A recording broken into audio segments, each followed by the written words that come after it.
Evening.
Good evening at 7 o'clock and welcome to the East Hants District Council Human Resources Committee on the 16th of February.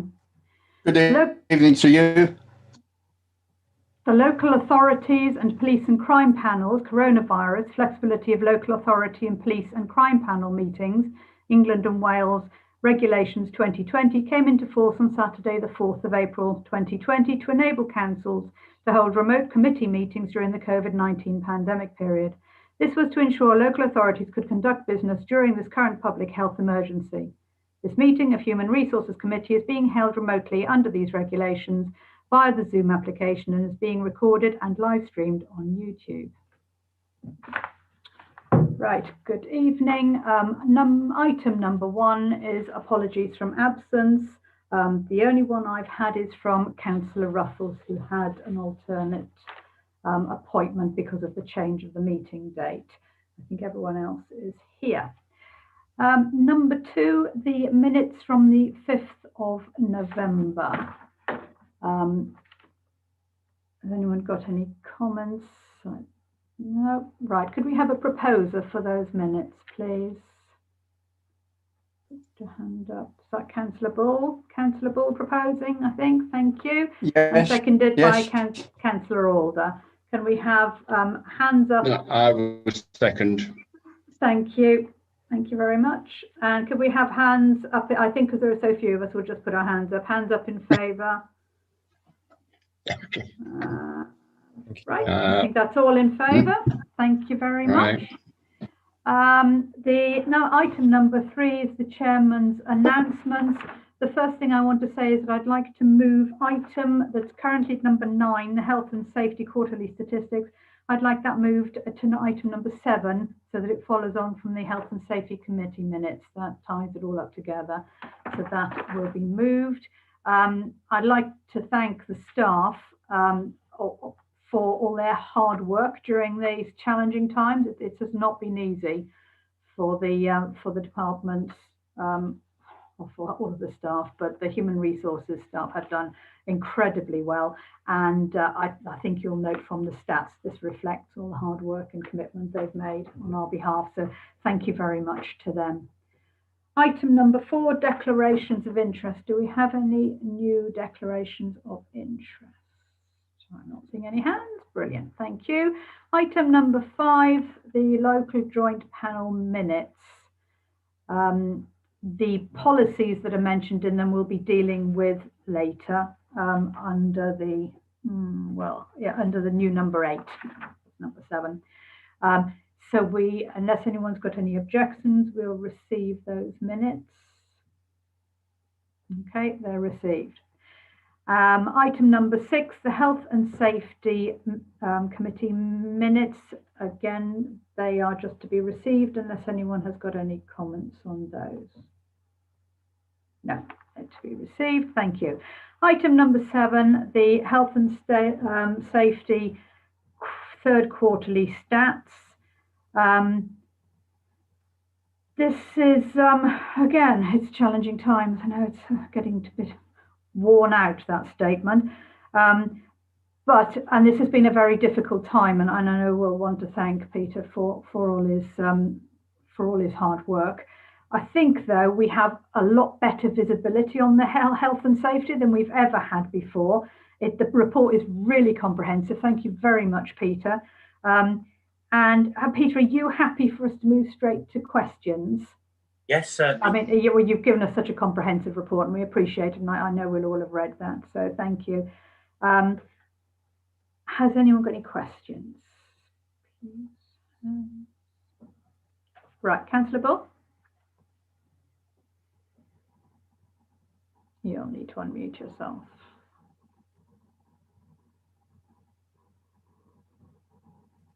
Would it be?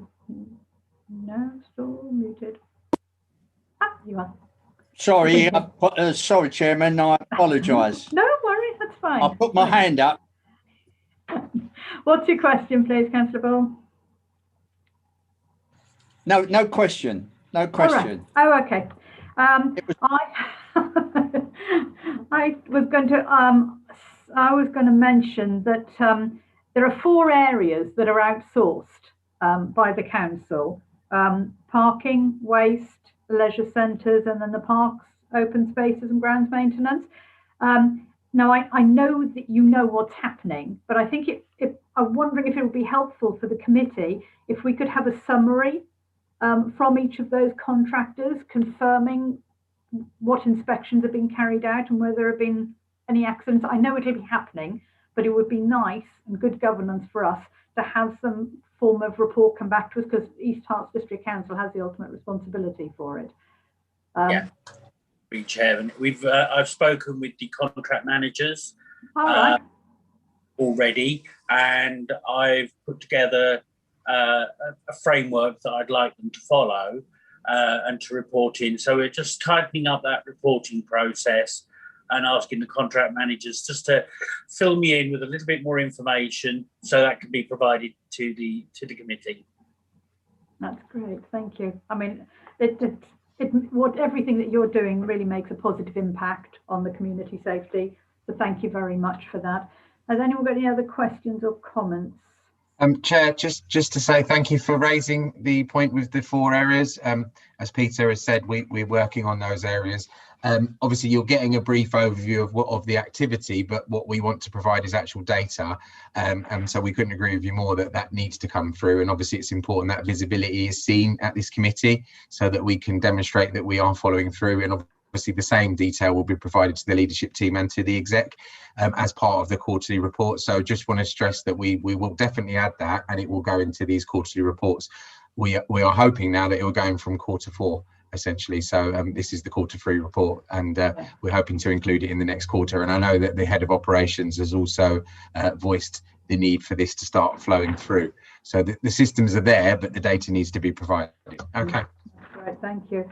On page 255, within the lone worker, the Guardian 24 section there, I think that's quite interesting that Stevenage are not in a position to participate in any joint procurement exercise with us. I can update you, Chairman. They're back on board. Good. I had a call from them last week. They've pulled out the stops to bring themselves up to standard, to get themselves organised. They were given some very strict deadlines to follow, and they have met those deadlines. So we laid it out very clearly what we were expecting from them. I'm pleased to be able to inform the committee that we are aiming to have the documents ready to upload for the procurement framework this week. And then we can begin that process of evaluating potential tenderers. And we are aiming for a contract commencement date 1st of April. So I've pushed things along, and I've pulled them with us. Well done. That does reflect well on you, Peter. We really appreciate you doing that. Thank you very much. Has anyone got any other comments or questions before we move on to note the report? I'm not seeing any hands. Right. Okay, then we'll note that report, and so that's the end of the health and safety, then, isn't it? So, Peter, thank you very much for all your hard work and commitment. You're welcome to stay, watch the end of the meeting, or you may leave. It's up to you. But thank you very much. Thank you. Bye-bye. Thank you. Right, we'll move on to the new number 8, which are the employment policies, and we've got 7 policies. Now, all of these policies have been to the leadership team. They've been to East Herts Together, Unison, and the LJP, and they've all been agreed with only a couple of changes. There are some bigger changes in some of the policies than others. I don't know if anyone wants to talk to them. Do you, Simon? I mean, yeah. If I just give a quick broad overview, but I think you've explained the key points, which is that it's been through a process. Yeah. It's a much strengthened process in terms of opportunity for feedback, particularly with the additions of East Herts Together, when I say that. Yeah. But the process takes several weeks, to say the least, and we go back and forth with Unison as required as well, and then the LJP is a ratification really of that overall process. That took place, as you say, a couple of weeks ago, and there were 2 amendments made. Vicky is on the call as well, Vicky David, our HR officer. She was responsible for the work in particular in relation to the discipline and the code of conduct, and so I've seen those 2 through, and they are the 2 policies that had amendments made, or proposed, should we say, that were then made by the local joint panel. So I guess it would be helpful just to demonstrate that we've made those changes, and for Vicky just to give you a quick overview of those. And then in terms of the other 5 policies, it's really if there's any questions or queries that people wish to make, or if people wish me to provide an overview of each of the 5, I can do that as well. It's entirely as members require. But if we start by Vicky just going over the discipline change and then the code of conduct change, would that be okay, Chair? All right. Well, if it's okay with you, Vicky. Yep. Okay, so the changes that were made at the local joint panel, they are at the top of page 55 there. So for the code of conduct, it was the removal of the reference to MEPs, because obviously we don't have those anymore.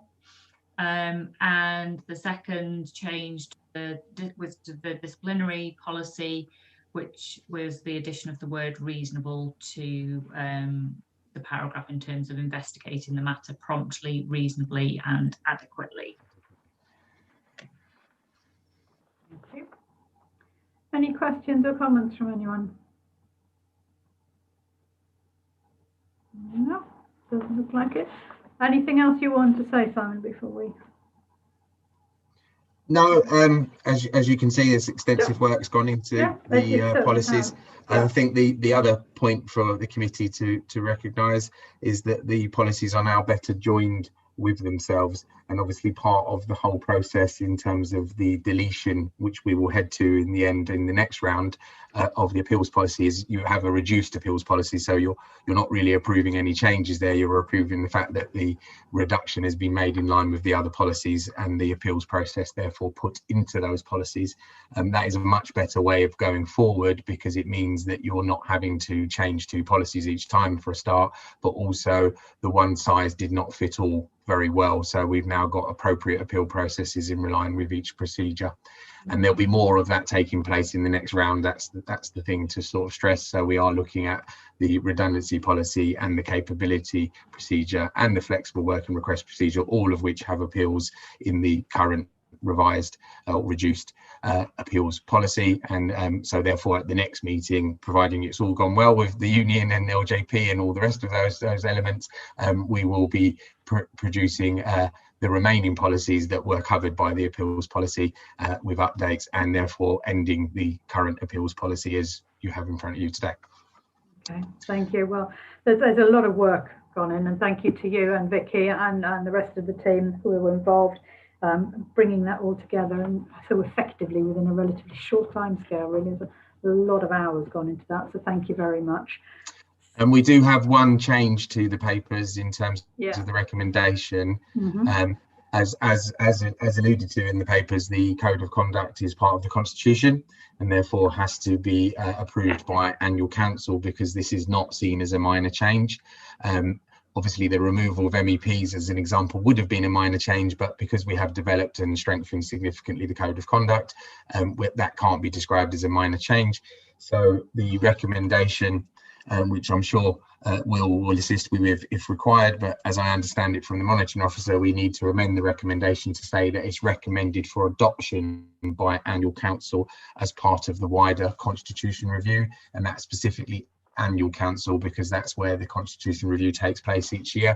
So essentially we have to wait for that element in our current structure to take place before this code of conduct is finally approved, and then will be implemented after that. So we will not be in a position to implement the code of conduct after tonight's meeting. All of the other policies and procedures, providing that you obviously approve them, will be implemented straight away, but the code of conduct will need to wait for that process to take place in May.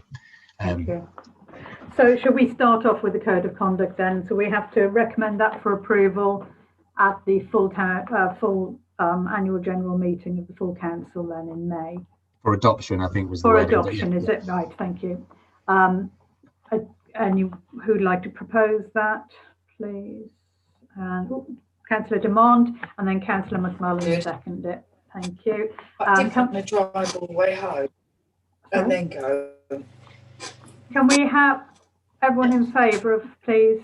Chairman. In favour. Sorry, Councillor Alder. Are we using the blue hands, or are we using the green ticks, or are we using our hands? Well, I'd like to be clear. Yeah, I did say at the beginning, but obviously I'm sorry that I didn't make it clearer.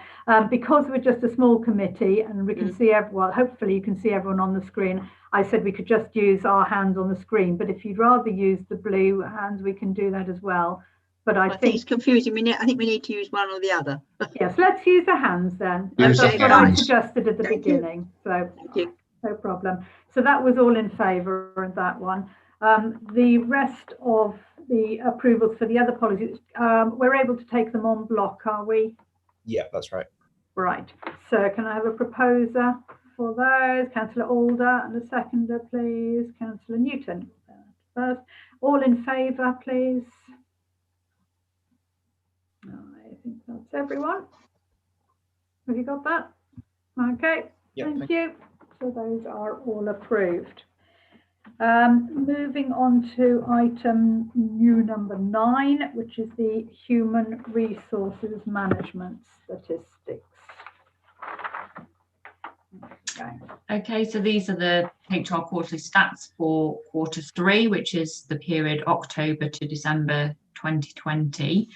As per usual, you've obviously read the report, so I'll take any comments or questions, please. Right, any questions from anyone?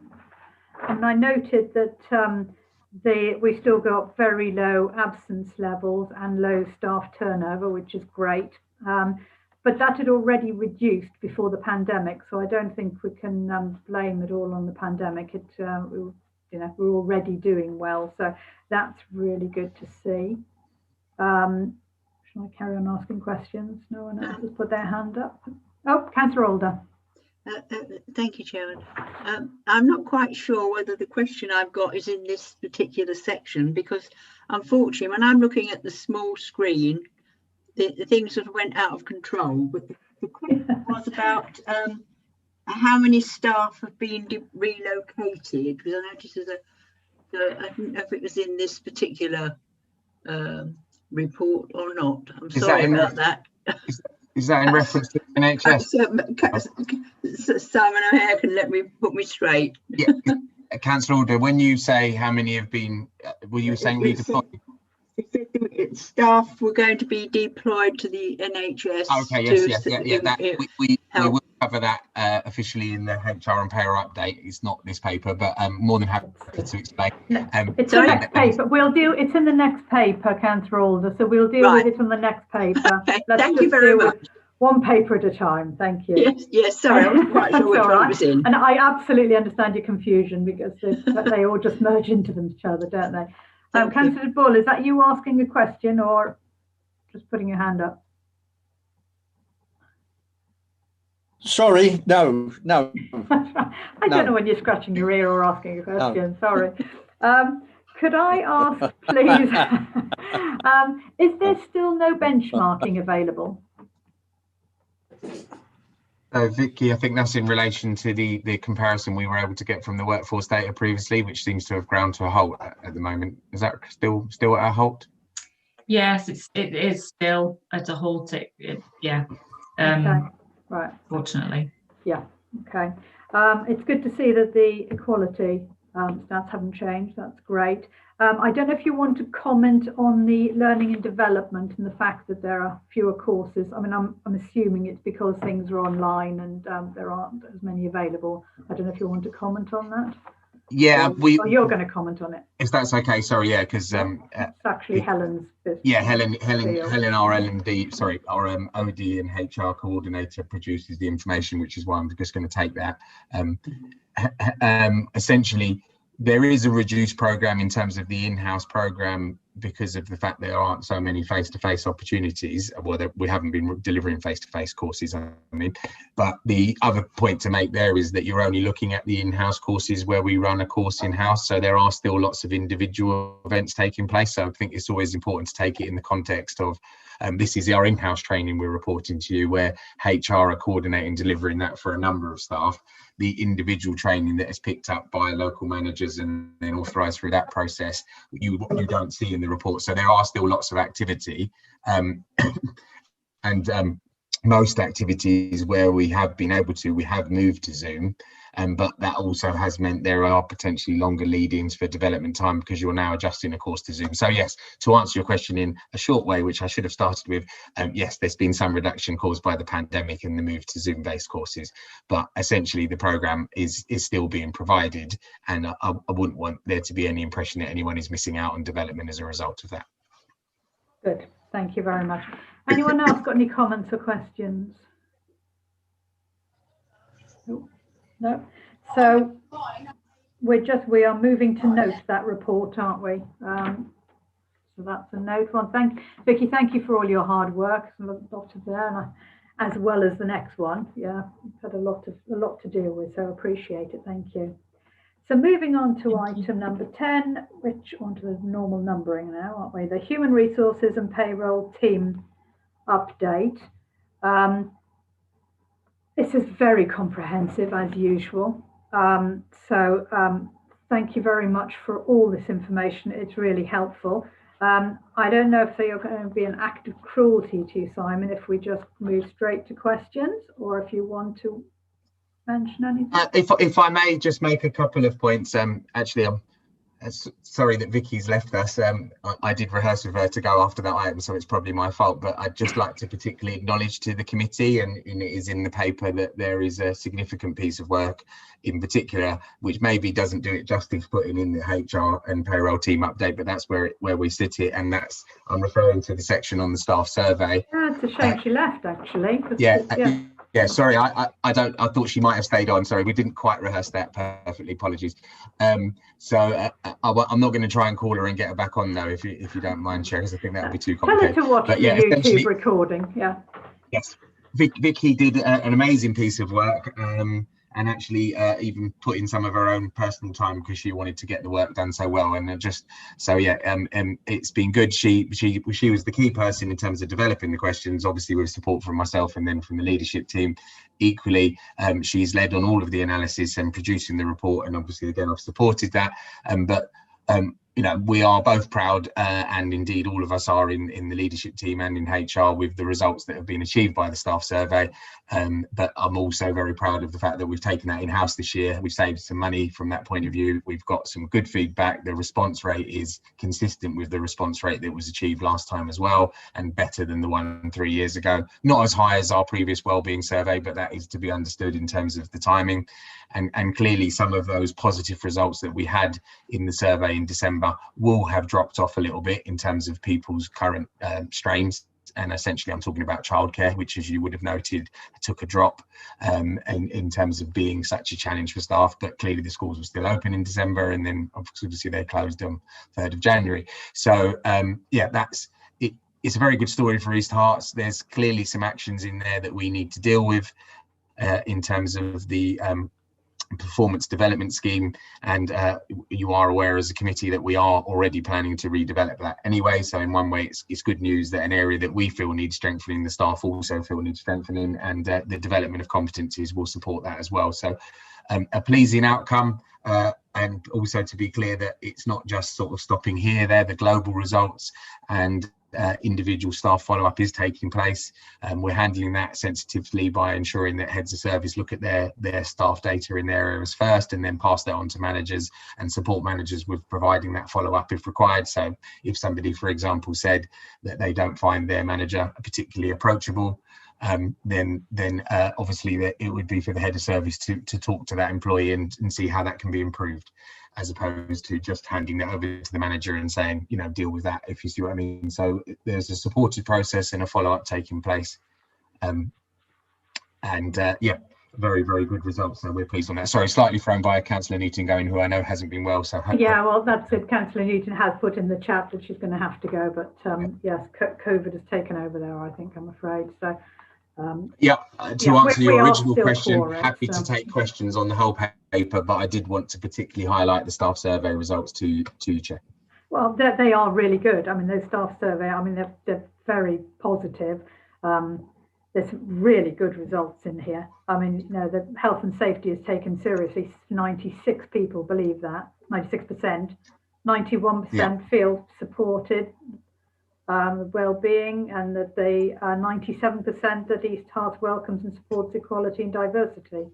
It's really good, and addresses the issues of equality and the good safeguarding. There's really good results. I mean, there's obviously room for improvement, but there always is. And it's in a way it's disappointing there was 62%, but actually it's not much different from the last one in 2017. It's considerably better than the 2014 one.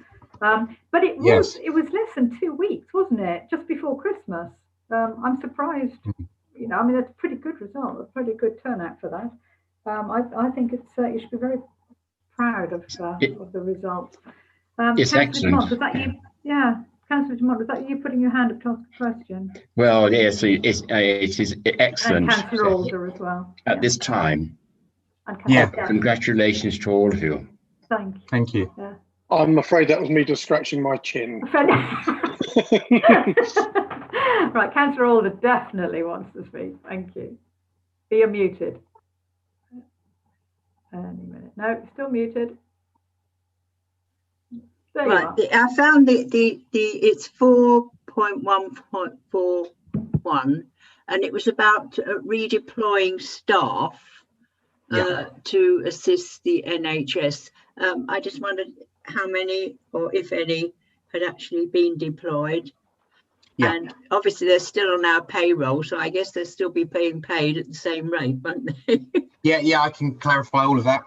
So essentially, I was asked to join a county-wide group, which was effectively looking at the demands that were coming out from the NHS from a sort of an emergency support point of view. So the whole thing was on resilience, so local authorities supporting, our partners, etc. We received over 11 demands in terms of types of work that they needed help for, and we put staff forward for, I think, 9 out of those 11. There were also some clinical requests, which obviously we couldn't no local authority was able to provide support for that.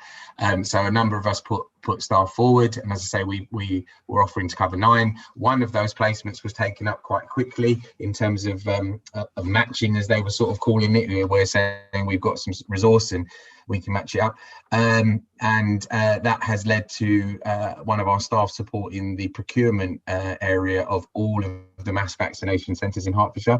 So that's including the new one set up in Bishop Stortford, Vanty Meadows, and in fact they started on the 2nd of February, which Vanty Meadows, you may know, went live on the 1st. So in fact they partly delayed their start just because that centre was as an opening, and they have since supported the Roche Centre, which opened on the Wednesday that week, etc., etc. The really good news is that the placement is going very well. Of course, the member of staff is being paid at their normal rate of pay, and that was part of the understanding we agreed up front. We will recover as an authority the full cost plus on cost from the NHS. This is support, but it's us providing someone very quickly, which is what they needed. Essentially, all of the other placements haven't progressed, and that's not because we haven't made the offers. It's essentially because this was an emergency need. What the NHS did was they called, because of the capacity issues, the number of patients, I'm sure you're aware why they were in the need, and they wanted people to move in very quickly, and therefore couldn't recruit the staff quick enough to get them into place. So we were very much plugging the gap, and since then they have then recruited the staff.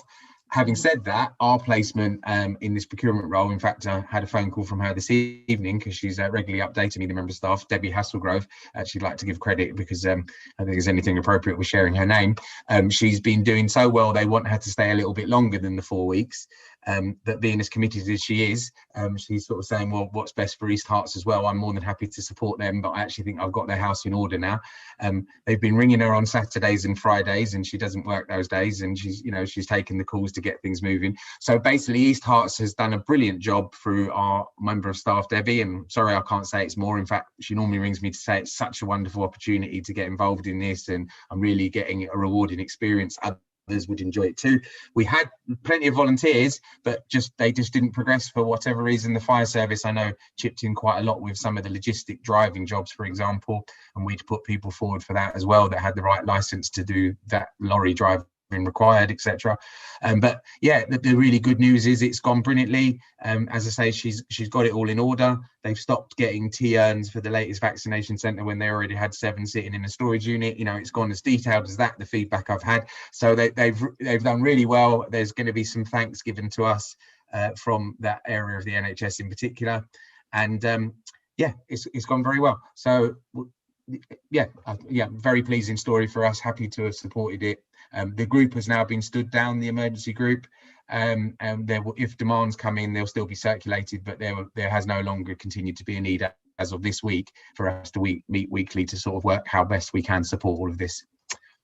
Well done, and I think it's really great that staff have cooperated in this way. It shows the quality of our staff, so thanks to them.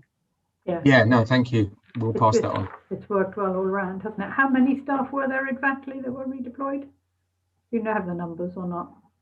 So only one actually went through in the end, and that was the one I was describing. Oh, So okay, Yes. right. it's an they administrative volunteered. part of our housing and health team who she works in the business support unit in housing and health, who had several volunteers put themselves forward to be redeployed. And just to be clear, obviously that was quite an ask for some, because they were moving from a home working setting, which indeed she was into, working in a clinical setting where of course they were then provided with vaccination. Before you asked me that question, that was part of them. They moved into that priority. That wasn't why they did it though, just to be clear. That was something that was clarified latterly. We validated the risk assessment, as it says in the paper, to make sure everything was right, and obviously have kept things appropriate in terms of our duty of care. Right, thank you very much. Any other questions, comments? Not seeing any other hands. Can I just ask how the agile working is coming on? Because I know that's a mammoth task, involves other areas. So that's going to be there must be questions of resource then. Yeah, so I mean, we're obviously continuing to work in an agile way, and this is to do with putting a proper policy behind that and a clear direction of travel.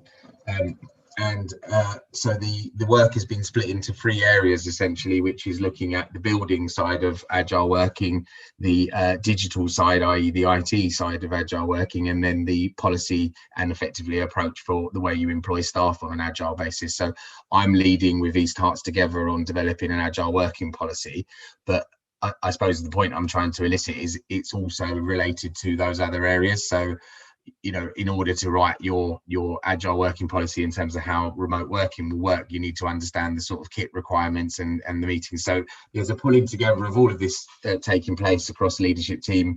Ben Wood and Helen Standen are the overall leads, and in particular in terms of these 3 streams, I'm the lead on the sort of workforce side of it. We are drafting something effectively this week, or I don't know why I'm using the we. I'm drafting something this week, so it's on progression. And yeah, a result of needing to get that work done more clearly has pushed back other areas like the staff competencies and the HR strategy. Equally, obviously, getting involved with the NHS and the support and involvement that's required has equally taken us off the path that we were on initially, but it's you know, good opportunity to obviously shape that in the right way going forward as well. So we're quite happy with the progression, but yes, there is some resource requirements. Yeah, so well, thank you. I mean, you've done a great job, you know, getting all these policies and working on the agile working and the NHS work. And I know moving forward, you're moving on to the next, is it 8 policies moving on to? There's going to be another 5 actually 5 in the next one, but that does include the deletion of the appeals, so it's sort of 4 significant. Right. We've had to scale that back. We were going to be more ambitious than that to start with, but we've scaled that back in line with priorities. Obviously, the other point with the HR team is we are now supporting not 1 customer, but essentially 3 customers, and we're in the initial stages with a lot of their work. So we've just started to begin the audit into Ware Town Council for their HR service. Peter, which would have been nice to mention with him on the room, has begun doing a health and safety audit for Ware, and that's progressing. Claire is working on developing 8 policies for Hertfordshire Building Control. So just to give you a little bit of snippet of our obviously in HR you always have your day-to-day work, but then you try and do your development work, and essentially then we have to push the development work around to make sure we're dealing with the reactive needs first, and that's where we are at the moment. But it's all progressing, as I have to remind myself. Well, yes, and I have seen your hand, Councillor Alder, but can I just say that because the thing that hasn't been able to be done is the HR strategy document. And I think these other items are just having to take priority for you at the moment, aren't they? So presumably you're not going to try and rush that because it's better to do a better job with it. When are you anticipating that coming to? So the current aim is to try to get the HR strategy through leadership team and East Hearts Together, because of course that also adds to the delay, and that's not an excuse, it's just the timing. So the aim is to get that through those 2 committees first, as we've already rehearsed it at East Hearts Together in terms of what are the key elements they want to see covered. So there's the steer being given, which is the right way around. So, you know, now it's for me to develop that. The aim is therefore to bring it to the May HR committee, but it may well need to be the September, and that's what, you know, I That's guess it's helpful that you're tight, clarifying. isn't it, to get it to May, isn't it? But Yeah, I'm it sure doesn't you'll have to see go how through it local goes. joint panel strategy. Okay. Yeah, Right. so you know, you always try and go for the one that's nearest if you can, but if it will come down to how quickly it can get considered by everyone else. That's really what I'm trying to say. Thank you. Councillor Alder. No, you're still muted. Still muted.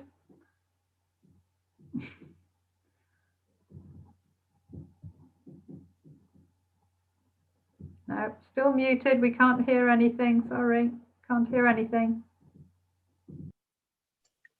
My mistake. There you go. Got to unmute himself.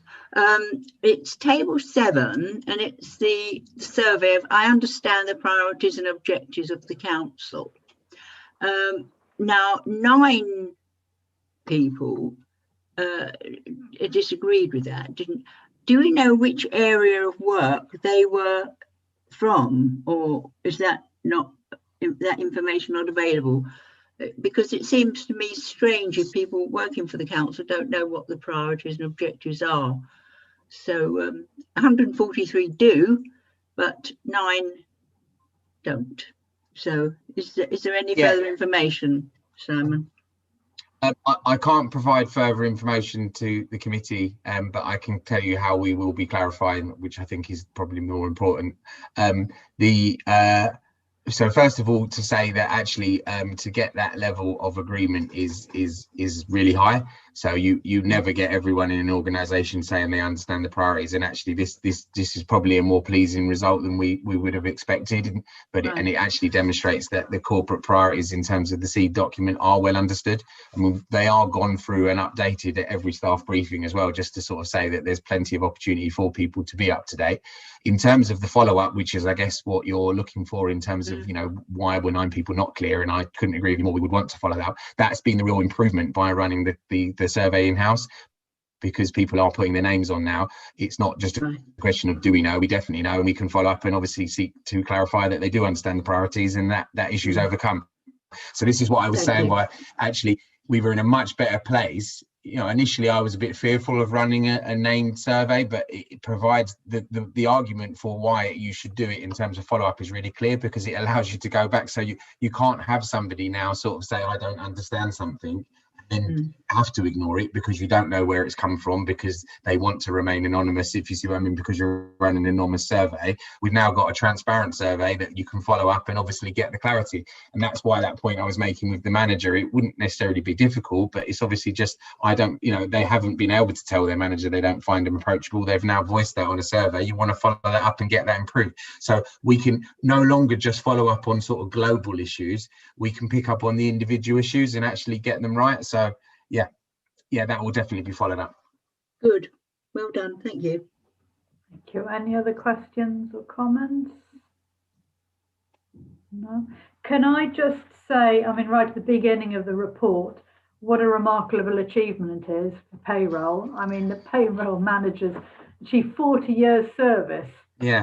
And you know, just an amazing job. And it's they've managed to do all the furlough payments, supporting the furlough payment reclaims during the period, and that's been extended now, hasn't it? So it's got even more to do. And the audit continues to be exceptional. I mean, I think we just would like to pass on our congratulations and thanks to her. I mean, that's an amazing achievement and commitment over 40 years. Yeah, we're very fortunate. We're very fortunate to have Jill. Yeah, yeah. I think it would be a shame for us to even consider outsourcing it, really. I think that has gone back off the agenda now, is the good news on that. The Section 151 officer can I think spend probably a day telling everyone why you shouldn't outsource payroll from his experience. So yeah, that I don't think that looks very likely. Yeah, the good news is I don't think Jill's seeking to move on anytime soon either. But you know, she but unfortunately or fortunately for her, she's in a position to consider that, if you see what I mean. But yeah, she's up for going forward, and yeah, we're continuing to improve payroll under her watch, and obviously getting those notes online, etc., as the audit suggests. And I just want to be clear, they are notes already, but it's a question of just putting them electronically available. Will obviously help with that forward thinking if we need to go there in the future. But my intention is to keep Jill with us for as long as we can at this stage. Oh, yeah. Please congratulate her from, we would like it formally noted. She's not actually our longest serving, in case anyone was wondering. She's our second longest serving though. Who's the longest serving then? What department? It's in the property department. We have the longest serving employee. Oh. Well, that's great. But it did actually come out in the survey, didn't it? 95% were proud. 95% were proud to work for EHDC. And I think the other one below that is really good as well. 81% believing we do continually improve. I guess. That's really important. I mean, nothing stays the same, but it's great that we're always striving to improve. So, yeah, that's great. Have we got any other comments or questions or anything before we move on to noting this report? Doesn't look like it. Right, we'll note that report. Thank you very much. And move on to item number 11, which is the pay policy. There aren't any huge changes in here, are there, Simon? I think the honorariums have been strengthened. Yes, that is the significant change. If there is, that's definitely the significant change. The rest is just moving with the new pay scales and adjusting. There was also a change, for example, made to the chief exec, where it refers to the appraisal process, which is now going to be performed by ELGA as part of their service. They do that for chief execs, for obviously for leaders to manage that process, and I understand Linda has determined that will be used this year, so that's been revised to stay that, rather than saying it was a leadership 360, which is what the rest of us have in leadership, if you see what I mean. So that's the other change to sort of note. The rest is effectively data being updated in line with change. Including obviously that the pay award was 2.75% last year, which at the time we wrote the pay policy statement last year, we couldn't say what it was, and obviously we're in the same boat this year that we can't say what it's going to be. Just to update on that, because there is a relationship obviously to the pay policy statement and the NJC award. The trade union have submitted their award today, so they've put their claim, sorry, not their award, they've put in their claim, and I'm attending a regional meeting on the 16th of March to feed in, along with other people in the Eastern region, about what we believe we have in terms of budget and how we wish to respond to the claim, in terms of our individual council feed in, and then they look at an overall view, and that's what ends up negotiating the pay rise, if you see what I mean. So it's just say that process is beginning, but it does demonstrate by the fact we've just received it in mid-February and the first pay round is the 16th of March and the award date is the 1st of April, that we will be nowhere near an award on the 1st of April, and unlikely to be any quicker than we were last year, where I believe we processed it in September. And there's also, of course, pressure, just for clarity purposes, from central government in terms of the pay freeze that they announced. That doesn't relate to the NJC award, because we're not centrally funded in that regard, where they can decide, because they're not the employer, it's the local authority who's the employer, and that is governed by the NJC negotiations if the council continues to sign up to that, which is the case in East Herts. So there is still a claim to be negotiated, but clearly there is also pressure from the Treasury to not award a significant claim. And just to put it into context, the unions have asked for 10%, which is probably the question you're waiting for me to reveal. And they've also asked for some additional things like home working payments, which actually we're looking to abolish at East Herts, for example. So it's quite interesting times, because the agile working will not continue with a home working allowance, because essentially you can't afford to pay everyone a home working allowance. You'll end up cutting a job, if that makes sense. So we'd rather have a consistent process for everyone. So that's an area of review currently. Right. Any questions on that? Comments? Oh yes, Councillor Bull, you're definitely not scratching your ear this time. Can you unmute those? Yeah, you would expect me to ask this question, I'm sure, Chairman. So I was waiting for the 10% from the trade union. Do they think this is a realistic figure in the climate that we're in at the moment? Can you answer that one? Well, yeah, of Please. course, their paper has set out why they believe it's realistic. So they definitely do believe it's realistic, and I'm sort of taking the benefit of you saying, "What do I think they think?" Not what do I think, if you see what I mean. So yes, the union definitely believe it's a realistic claim, and actually have set out in their paper that they feel there's been a 25% reduction since 2010 in real terms for local authority staff, which obviously there is some truth in that in terms of the austerity measures that have taken place, and limited pay awards to 1%, and indeed a pay freeze previously. So yeah, it is interesting times, but there is another challenge which is quite interesting in terms of the wage foundation, which you would have noted in the pay policy statement. Because these tarts don't pay at the bottom of the NJC scale, we're actually above that and continue to be above that as it happens, but the NJC scale itself will fall below if there is not a significant rise, and also if they're going to meet the government's target of in 2024 for the national living wage, then there needs to be a 3.25% rise over the next 3 years every year. So, but I think there's also some expectation that the government may drop the 2024 target because of the pandemic. So, of course, I think the overall point is it's very difficult times, because I think there's a reasonableness to the claim, but what there isn't a reasonableness is recognising that there just isn't the money in the kitty, because obviously we're in a pandemic and we've just spent a lot of money on it. So and certainly I don't think there's any likelihood that we're going to see some extra money from central government going into local authorities to help us pay for a significant pay claim.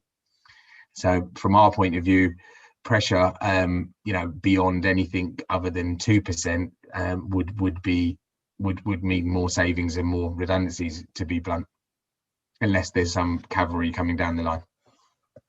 And can I come back on that one, Simon?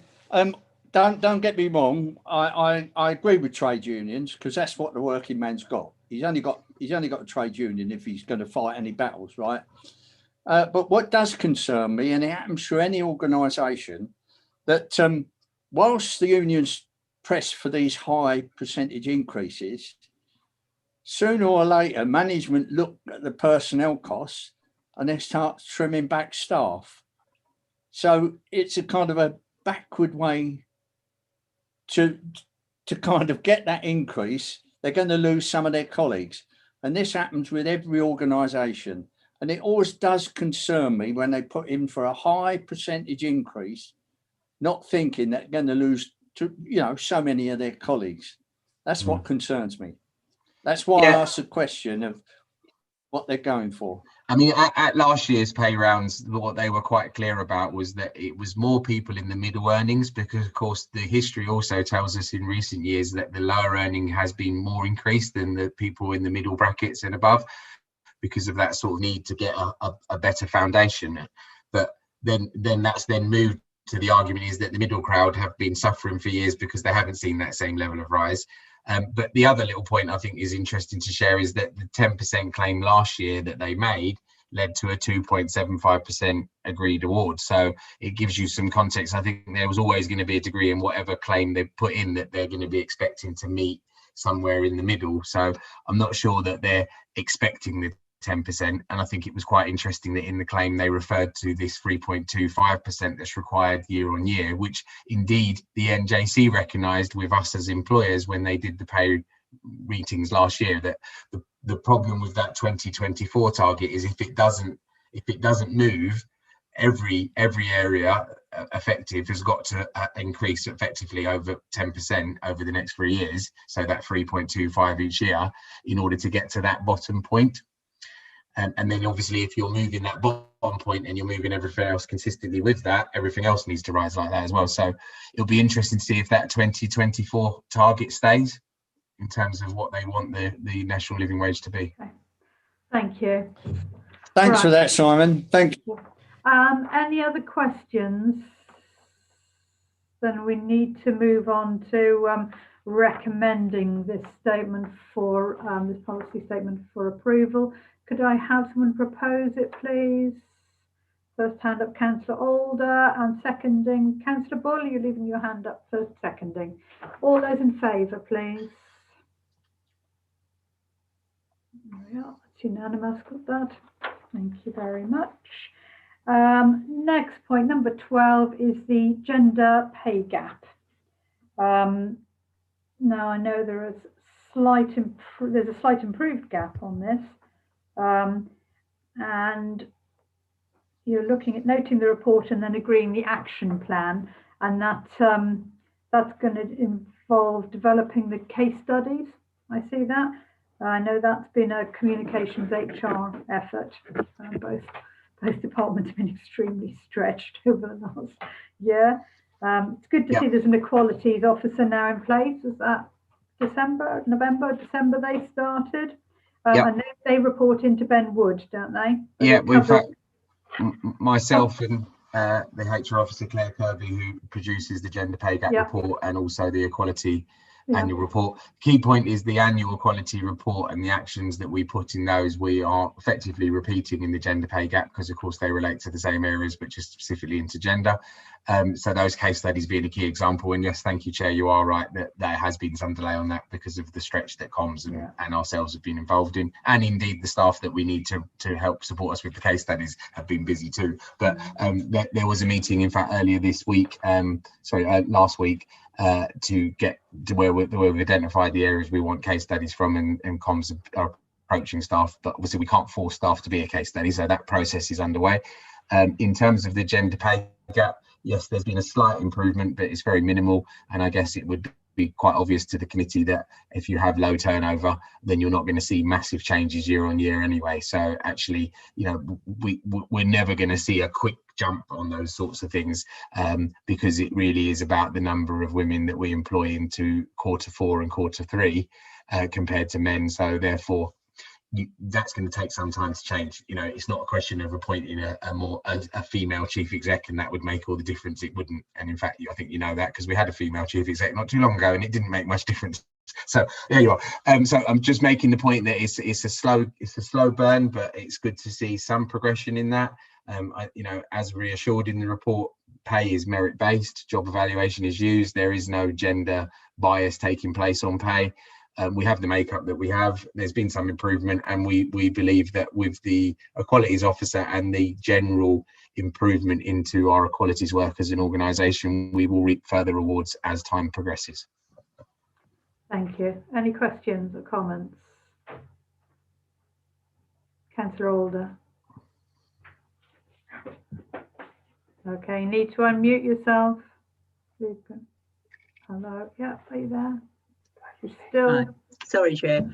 3.3, the leadership team decided not to make it a requirement that selection panels always have both genders, as would be challenging, but each interview panel chair is expected to give consideration to the diversity of the interview panel and where possible to try to ensure the panel is diverse. But could you tell me the makeup of the leadership team, male and female, and what was the thinking behind that decision? Yeah, I'll deal with the makeup of the leadership team in a moment, because I might just need to quickly tally up in my mind. There's 10 in total in our leadership team, and I believe we actually cover it in the quarterly report. I think that's got the percentage in there as well, but I'll have to have a look in a moment. If not, I will just do a quick manual tally up because I do know all 10 of them. Just in terms of your point, so it was actually a couple of years previously that it was suggested to have a gender balance on every panel. And that proved to be quite difficult logistically, because in some teams the managers concerned that would be appointing were all female.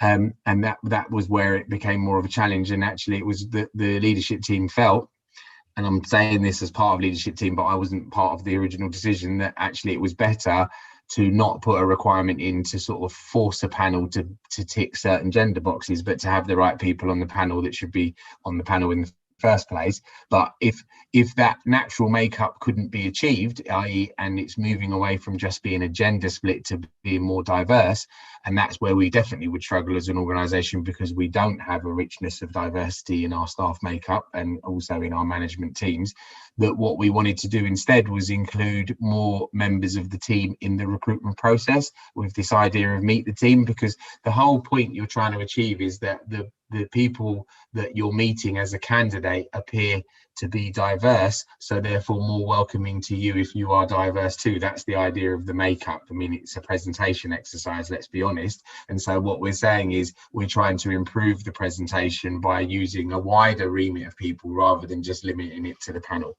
So that's the action that leadership team have agreed, which is because you need to also ensure that you're setting workable actions. If you put an action in place that you then can't meet, you've just tied yourself up in knots, haven't you, if you see what I mean? So what we want to do is make this happen, and we feel a diverse range of case studies on our website in the first place is a big part of that. But then in terms of when you then come in and you meet the council for your first impressions, and actually we're fantastic at giving first impressions when people start, I have to say, always. And you've seen that in terms of people are proud and they would recommend and all that side of things. But we want to capture that a little bit more in the recruitment process itself, so people get to see the diversity in the teams. And so as an example, in customer services, we have no males other than the manager, so he's somebody that we're looking to do a case study to try and encourage some more male applicants into the customer services area. But equally there you would have him on the selection panel, but you wouldn't necessarily have them meet in a wider team. So it might be there they get to meet people from a different team as well, just to sort of stress the diversity.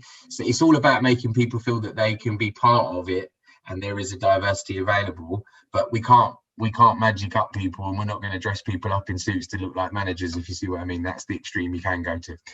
I say that with some history at working at a retailer once, where they actually approached the staff in a particular area and said, would you mind wearing a suit for our management brochure? And it went down like a lead balloon. So yeah. Okay, and how many of we females have we got on the leadership team? Certainly at least two. Oh, okay, so if I can I just run through it out loud as I go? It would just make me easier. So we have Richard Cassidy, Chief Exec, so that's a male. And then Deputy Chief Exec, that's a female. In fact, maybe I'll use two hands. Then we've got Jess. I'll stay with these are the female hand. We've got Jess, who's our head of operations. Sarah Saunders, who's the head of planning. Sue Tarrant, who is the head of shared revenue and benefits. On the other side, you've got Jonathan Gill, you've got James Ellis, and you've got Ben Wood, in addition to Richard, and then Steve Lynette's come in, so that's now 5. I'm missing one person. Oh, it's myself. Yes, there you go. Yeah. So we have 6-4 split in favour of men now, whereas previously with Isabel and Liz, it was 6-4 split in favour of women. And in fact, it was 7-3 because, of course, Alison Stewart was before James. So unfortunately, from a pure gender point of view, but not from a merit point of view, we have made 3 male appointments recently in terms of the leadership team, and that has changed the makeup. But it's not out of kilter. It's not hugely out of kilter when you're talking 60% and 40%, if you see what I mean. But the organisation overall is around 70% women, so that gives you its own context. Unfortunately, Chair, the composition of the council itself is very male orientated and dominated. I hope that the next election will see a better gender mix as councillors. Just a personal view. Thank you. Person for the right job. Right, thank you. Councillor Bull, were you scratching a part of your face, or were you going to say something? I was scratching my brains, Chairman. At least you know where they are. Right, any other comments or questions? Any other comments or questions on this gender pay gap report? No. Right, so recommendation is twofold. A is to note the gender pay gap report, and then B is to agree the action plan. Can we have a proposer, please? Councillor Alder, and seconder, Councillor Dumont. Thank you very much. I know you were there too as well, Councillor Bull. So we're all those in favour, please. And all those in favour. Oh, yes, Councillor McMullen's joining in too. That's great. That's a unanimous. Thank you very much. And the final item is the urgent business. I haven't been given any. Will, have you got any? Not aware of any, Chair, no. That brings the meeting to an end then, doesn't it? Thank you for your time, ladies and gentlemen. Right, thank you. Thank you, Chair. Thank Have- you, Rosemary. Chairman. Thank Rosemary, thank you for being such a cheerful chairman. Cheers. It's nice to Makes see life happy. There's a enough laughing miserable face. going on, isn't there? Exactly. Yeah. Absolutely. Thank you, everyone. Have a good Absolutely. evening. Yes, Thank thank you. you, Simon, thank you, Rosemary. guys. Positive comments as You're, well. you're a great chairman because you do laugh and smile with us. Some of the others Exactly. looking so dour. And I said we want more That's females. because they've got a lot on their mind. It's what, Oh. What sorry? was that? Still scratching his brains, I I think. said that's because they've got a lot on their mind. Oh, is that right? Oh, well, I've got nothing on mine then, obviously. Right. Anyway, thank you. Thank you very much, everyone. Thank you, Thank you. Simon, for Bye. everything.